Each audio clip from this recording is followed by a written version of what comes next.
How can we use our animalistic brain to help us overcome the urge to watch pornography? Well, I'll explain that to you right now. Let's use an example of a bear. If you were to see a bear out in the wild, I don't know why you would see a bear, but let's say you saw a bear.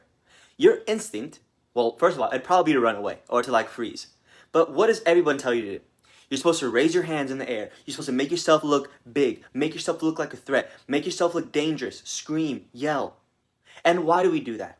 Because in our animal brain, that signifies dominance. All of that space that you're taking up, that signifies a predator. That signifies a threat. That signifies something that's not to be messed with. So let's use our animal brain to our advantage. So how are we going to do that to relate to pornography? Well, I'm sure that you understand there's a few key emotions, there's a few key areas, there's a few regular environments that get you triggered or that you usually give into pornography. It could be a specific room in your house. It could be your laptop. It could be being alone. It could be a certain feeling or emotion. It could be a certain time of day. Recognize that. Think back to those times that you used to watch pornography, or maybe you still do. I want you to assert dominance before that even happens. Don't wait for the urge to fight it. Get ahead of the urge. So I'll give you an example of how I did this in my own life. In this very room, I used to watch pornography for 2 to 3 hours per day.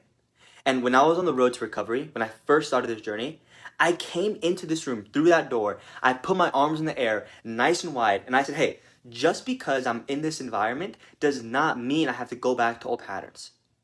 And before the lower self even gave me the chance to give me an urge, before my old self even had those thoughts, I'm a smart guy. I recognized a pattern and I got in front of it. So I said, hey, just because I'm here does not mean I have to go back to old patterns.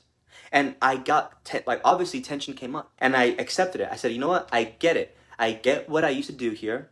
I get what happened in the past. I accept it. But that does not mean I have to fall back to old patterns. And do you think I kept this in my head? Of course not. I made it real. I actually lifted my arms up and I said this out loud. And if you keep it in your head, if you don't lift your arms up, if you do it in your head, then you're just not serious enough. And to that I ask you why? Why are you not going to do this? Because once you lift your arms up, once you tell yourself, I don't have to go back just because I'm in this environment, you feel powerful. You feel in control again. Because a lot of times we give into pornography because we don't have a sense of self. We have a sense of escape. So once we go to that common trigger area or that trigger environment or that trigger feeling and we already assert dominance in the situation, we get the sense of self back and we get the control back. And there will be tension. There will be tension. What you have to do is acknowledge that tension and realize, hey, just because I'm in the same situation as last time does not mean I have to repeat old patterns, even if I did that before. Realize it's a choice. Realize it's a pattern and not you. And again, that tension will be there. That tension will sit in your chest or in your stomach for 10 to 15 minutes. You might still have that old thought creeping back in your mind. But don't feed into it. Don't rationalize and start fantasizing. Don't keep those images in your mind. Again, stand up, put your arms up in the air, and say, hey, I get what I used to do, but I'm different now. And you can start making different decisions once you actually accept it was just a pattern and not who you are. But you can't keep it in your head. You have to say this out loud, and you have to do this every single time you get an urge. Don't let an urge catch you by surprise. As soon as you know that you're going to go into a common urge area or common urge emotion, call it out. Recognize it's a pattern, accept the old pattern without repeating it.